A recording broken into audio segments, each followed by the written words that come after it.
Tunaendelea na topic yetu ambayo inasema kazi na matumizi ya damu ya Yesu Kristo katika kuitamka, lakini pia katika kuiapply ama kuitumia kama meza ya Bwana. Bwana Yesu asifiwe sana. Na kazi nyingine ambayo tunaweza tukaitumia damu ya Yesu Kristo ama matumizi mengine ya damu ya Yesu Kristo ni kwamba damu ya Yesu Kristo inatusaidia katika kusikia sauti ya Mungu. Watu wengi wanajua kwamba Roho Mtakatifu ndiye anazungumza tu peke yake, lakini damu huwa inazungumza pia. Soma kwenye kile kitabu cha Mwanzo mlango wa 4 na mstari wa 10. Huyu ni Mungu anamuuliza Kaini, yuko wapi ndugu yako? Kwa maana damu ya ndugu yako ama sauti ya damu ya ndugu yako inanililia kutoka katika ardhi. Kumbe damu inaweza ikaongea. Wakati ule Abili alikuwa anauawa, anachinjwa, ni bila shaka alilia, lakini Mungu hakusikia sauti ya Abili akilia kwa mdomo. Lakini wakati ule damu ilipoanza kulia, ilipoanza kuzungumza kwenye ardhi, Mungu akashindwa kujizuia, maana ilikuwa na haki na ilikuwa inaongea kwa sauti kubwa kiasi kwamba Mungu aliisikia. Bwana Yesu asifiwe sana. Sio damu ya Abili tu peke yake, lakini pia damu ya Yesu Kristo huwa inazungumza. Ukisoma kwenye kile kitabu cha, nataka tusome kwenye kitabu pale maandiko yanasema ya kwamba na Yesu mjumbe wa agano jipya na damu ya kunyunyizwa inenao mema kuliko ile ya Abili. Kitabu cha Waebrania 12 na 24. Kwa hivyo hata damu ya Yesu Kristo huwa inazungumza, lakini maandiko yanasema ya kwamba damu ya Yesu Kristo huwa inaongea mema, lakini huwa inaongea sana kuliko damu ya Abili. Sasa katika ulimwengu wa kiroho tumepewa damu ya Yesu Kristo, lakini pia katika ulimwengu wa kimwili, ili kwamba damu ya Yesu Kristo itusaidie namba 1 katika kuisikia sauti ya Mungu, lakini pia damu ya Yesu Kristo ikapate kuzungumza kinyume cha maadui zetu, ikapate kuzungumza kinyume na kila damu ambayo imetolewa na mganga na mchawi na mshirikina na adui yako, ili kwamba izungumze mabaya. Maana damu ya wachawi na washirikina inapomwagika huwa inaanzanga kuongea mabaya kulingana na yale ambao mchawi ameyatamkia. Lakini damu ya Yesu Kristo, maandiko yanasema ya kwamba inanena mema kuliko ile ya Abili.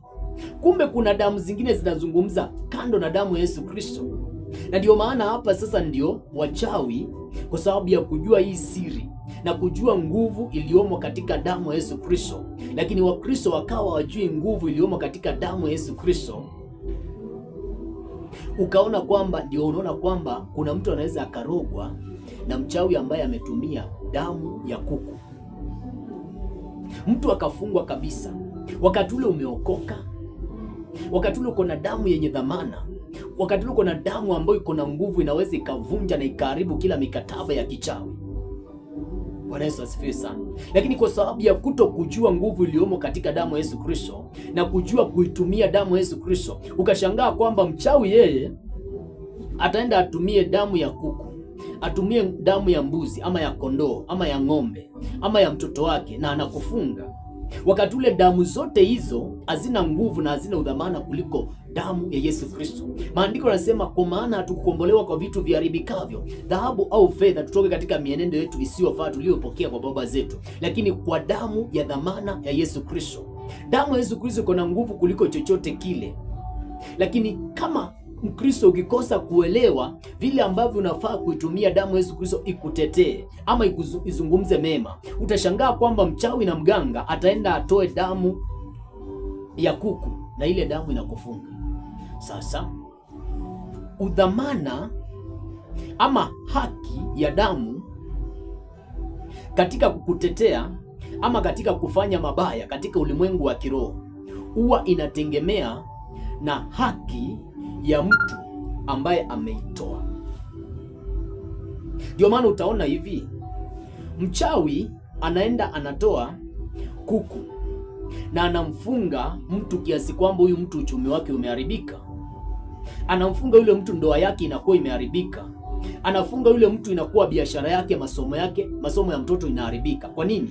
Kwa sababu huyu mchawi ametoa sadaka ya damu ya kuku, lakini huyu mwingine ambaye amefungwa na damu ya kuku hajawahi kutoa sadaka, hajawahi kujua nguvu iliyomo katika damu ya Yesu Kristo. Kwa hivyo mchawi akimwangalia anaona huyu mtu ni mdhaifu, kwa hivyo nisije nikatumia silaha kubwa, nitatumia tu damu ya kuku na anakufunga. Lakini unaona kuna wengine wachungaji, ama kama sio mchungaji ni mshirika, lakini anaelewa nguvu iliyomo katika damu ya Yesu Kristo. Kwa hivyo anajaribu kurogwa huyu mtu, anajaribu kama ni andu yake, anajaribu kwenda kutoa mtoto wake kama kafara, lakini haiwezekani kabisa, because huyu anajua nguvu iliyomo katika damu ya Yesu Kristo na anaitumia. Nikuambie kitu, damu ya Yesu Kristo haiwezi kufanya kazi zaidi ya vile ambavyo umeifahamu na vile ambavyo umeipea nafasi ya kufanya kazi kwenye maisha yako. Vile ambavyo unaifahamu damu ya Yesu Kristo na ule dhamana umeipea damu ya Yesu Kristo, damu ya Yesu Kristo itafanya katika kiwango hicho. Na hapo ndio wachawi sasa na waganga wamejua hii siri, kwamba mimi kabla sijaenda kumfunga yule mtu, nataka niangalie udhamani wake. Anaelewa damu ya Yesu Kristo inaweza kumfungua kwa kiasi gani, inaweza ikampigania kwa kiasi gani, anaelewa. Baada ya kuwa ameelewa, anaenda sasa ana apply nguvu iliyo juu ya kile ambacho unakijua na kile ambacho unakiapply kwenye maisha yako. Ndio maana kwenye kile kitabu cha Waibrania mlango wa 11 na mstari wa 4, maandiko yanasema hivi: kwa imani Abili alimtolea Mungu sadaka iliyo bora kuliko Kaini, kwa hiyo alishuhudiwa kuwa na haki, hivyo ijapokuwa amekufa angali akinena. Bwana Yesu asifiwe sana. Kilichofanya damu ya Abili izungumze katika ardhi ni kwa sababu Abili alipotoa sadaka yake alijiongeza udhamani katika ulimwengu wa kiroho, alijiongeza nguvu katika ulimwengu wa kiroho. Kwa hivyo wakati ule alipokufa, damu yake ilipomwagika, ikawa iko na uwezo mkubwa sana wa kuzungumza katika ufalme wa kiroho. Ndio maana Mungu anasikia, ameshindwa kusikia sauti ya Habili wakati ule ambapo anapiga nduru, akiwa anachinjwa, akiwa anauawa. Lakini wakati ule damu ilipozungumza, Mungu ilibidi akasikia. Sijui kama naeleweka. Bwana Yesu asifiwe sana. Mungu alipata kusikia kwa sababu Habili alikuwa amejiweka kiwango kingine, alikuwa amepanda dau, alikuwa amejiweka kiwango cha juu kiasi kwamba katika in the spiritual realm alikuwa na value. Ndio maana utaona kwamba nimeeleza nikasema ya kwamba kuna mtu ambaye ukienda kwa mganga ukisema mtu fulani akitaka kufungwa kwa mganga, kile ambacho kinatokea ni kwamba mganga anasema ya kwamba ende uletee kuku. Ni masomo yako yanafungwa, lakini mganga anataka kuku. Lakini unaona kwamba mtu mwingine ukienda kwa mganga anakuambia kwamba lazima utoe mtoto wako ndio upate hicho ambacho unakihitaji, kwa sababu anaangalia udhamani wa kile kitu ambacho anataka kukimiliki, kile kitu ambacho anataka kumnyang'anya mtu, kile ambacho anataka kukupea, anaangalia udhamani wa hicho kitu. Nielewa. Lakini kwa hivyo damu ya Yesu Kristo inakuanga na udhamana mkubwa sana kiasi kwamba huwezi ukalinganisha na damu yoyote ile.